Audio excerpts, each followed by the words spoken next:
بات بہت زیادہ کی گئی، خیبر پختونخوا کے اندر بڑے بڑے جلسے بھی ہوئے، سب کچھ ہوا، لیکن خیبر پختونخوا سے باہر یعنی کہ اسلام آباد، راولپنڈی، پنجاب، یہاں پہ کوئی ایسی موومنٹ نہیں ہوئی، بڑا کوئی آپ کا گیدرنگ نہیں ہوئی. تو عمران خان کی رہائی کے لیے کیا سہیل خان آفریدی کوئی احتجاجی تحریک شروع کر سکتے ہیں یا کریں گے، اور وہ کب تک ہو سکتی ہے؟ تاکہ بھائی ایک تو یہ کہ جب بھی عمران خان صاحب نے کال دی، خیبر پختونخوا نہیں بلکہ پنجاب، بلوچستان، سندھ کی عوام ان کی ہر کال کے اوپر انہوں نے لبیک کہا، وہ نکلے. دیکھیں 5 اگست کو انہوں نے کال دی، تو اگر آپ خیبر پختونخوا کے ساتھ پنجاب کو کمپیئر کریں تو 5 اگست کو پنجاب کی پرفارمنس خیبر پختونخوا سے بہتر تھی. جو 14 اگست کے اوپر عمران خان صاحب نے کہا 14 اگست کی پرفارمنس پنجاب کی ہم سے بہتر تھی. اسی طرح سندھ میں آپ دیکھیں عادل خلیم شیخ یا ہماری جو تنظیم ہے وہ ایکٹیو ہیں. اسی طرح بلوچستان میں ہر جگہ پہ ہماری ایکٹیویٹیز جو ہے وہ جاری ہے. اور رہی بات بڑی موومنٹ کھڑی کرنے کی، دیکھیں عمران خان صاحب نے ہمیں منع کیا تھا کہ اسلام آباد کی طرف آپ نے مارچ نہیں کرنا، لیکن اتوار کے دن انشاءاللہ میری ہی ضلع کرک میں ہم پہلا جلسہ رکھ رہے ہیں، وہاں سے ہم مومنٹم بلڈ اپ کریں گے. تو عمران خان صاحب کی جو بھی کال ہوگی، جیسا وہ کہیں گے، عمران خان صاحب کا حکم ہوگا، اس کی تعمیل ہوگی اور ہم آئیں گے. اسلام آباد بھی پاکستان کا حصہ ہے، ہم ادھر پرامن پروٹیسٹ کر بھی سکتے ہیں، جو کہ ہمارا آئین قانون ہمیں اجازت دیتا ہے. اسلام آباد کسی کے باپ کا جاگیر نہیں ہے. جب بھی ہم چاہیں گے، ہمارا لیڈر چاہے گا، ہم انشاءاللہ اسلام آباد کہ اس سرحدوں سے ہمارے قافلے ٹکرائیں گے جب عمران خان صاحب ہمیں اجازت دیں گے. خٹک صاحب صرف ایک لائن میرا سوال ہے کہ اگر فرض کرتے ہیں ہم 2.5 سال ہو گئے ہیں عمران خان صاحب کو جیل میں، اس وقت تک ان کی رہائی پر سرخ لکیر ہے، سرخ لکیر، تو وہ سرخ لکیر آپ مٹا لیں گے؟ دیکھیں 8 فروری کو بھی تو انہوں نے ہمارے اوپر سے سرخ لکیر لگائی تھی نا.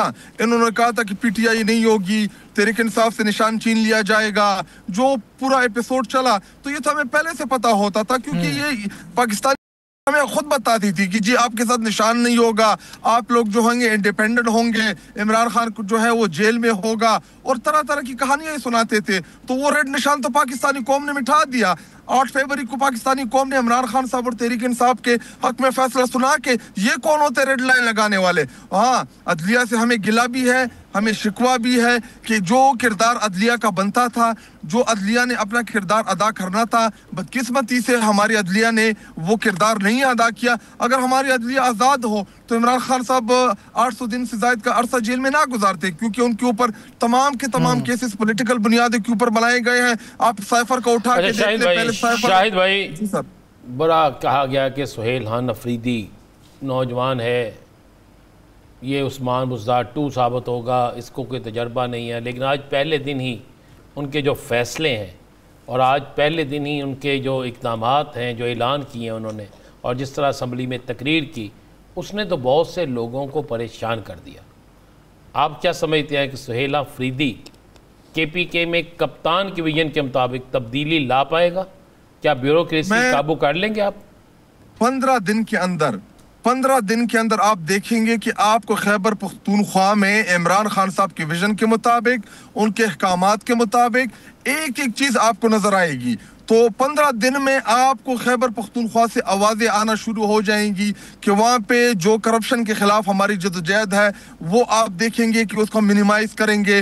گورننس بہتر ہوگا، بہت سی ایڈمنسٹریٹو لیول پہ بڑی بڑی چینجز بھی ہوں گی جس کا بہت بڑا امپیکٹ آئے گا. اور جو عمران خان صاحب کے ہم 2013 سے ہمارے جو پروجیکٹس ہیں، کچھ ایسے پروجیکٹس ہیں جو اب تک جاری ہے، جیسے صحت کارڈ ہو گیا، بلین ٹری سونامی ہو گیا، یا جو بڑے بڑی چیزیں ہیں وہ، اور اس کے علاوہ احساس پروگرام ہم دوبارہ ری لانچ کر رہے ہیں خیبر پختونخوا میں انشاءاللہ. ہمارے نئے چیف منسٹر کا جو ویژن ہے، اسی طرح ہمارے چیف منسٹر نے ایک نیا روڈ میپ دیا ہے گورننس کی بہتری کے لیے. ہم نیا ماڈل وہاں پہ خیبر پختونخوا میں گورننس کا انیشیٹ کریں گے. میں آپ کو ایک چیز بتاؤں، جو بار بار کہہ رہے ہیں سہیل آفریدی کے حوالے سے کہ جی ان ایکسپیرینس ہے، تجربہ کار نہیں ہے. دیکھیں تجربہ کاروں نے تو ہمارے ملک کا یہ حال کر دیا کہ پچھلے 45 سالوں سے تجربے کر رہے ہیں، ہمارے ملک کا بیڑا غرق کر دیا ہے. اللہ تعالی ہمیں ان تجربہ کاروں سے بچائے، اللہ تعالی ہماری جان چھوڑا دیں تجربہ کاروں سے. ہمیں نا تجربہ کار لوگ چاہیے لیکن ایماندار لوگ چاہیے جو پاکستانی قوم کو سرو کرے، جو پاکستانی قوم کے لیے کچھ کر سکے. شاید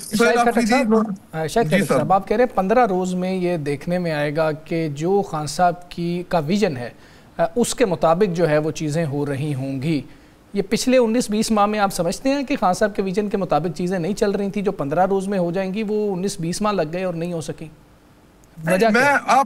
آپ نے مجھ سے سوال سہیل آفریدی ہمارے جو نئی منتخب وزیر اعلیٰ ہیں ان کے متعلق پوچھا. دیکھیں میں پاس میں نہیں جانا چاہتا. ہاں کچھ دیکھیں بہتری کی گنجائش ہمیشہ رہتی ہے. اگر کل کو سہیل آفریدی کی جگہ کوئی اور چیف منسٹر بن جائے تو بہتری کی گنجائش تو رہتی ہوگی. بہت سی ایسی چیزیں ہوں گی تو بہتری کی گنجائش کو آپ جو ہے نہیں, بڑی اچھی بات ہے کہ آپ یہ ایکسیپٹ کر رہے ہیں کہ بہتری کی گنجائش رہتی ہے. یہ تمام حکومتوں کو ایکسیپٹ کرنا چاہیے کہ ہمیشہ بہتری کی گنجائش رہتی ہے. یہ نہ کہیں کہ ہم نے پرفیکٹ کام کر دیا.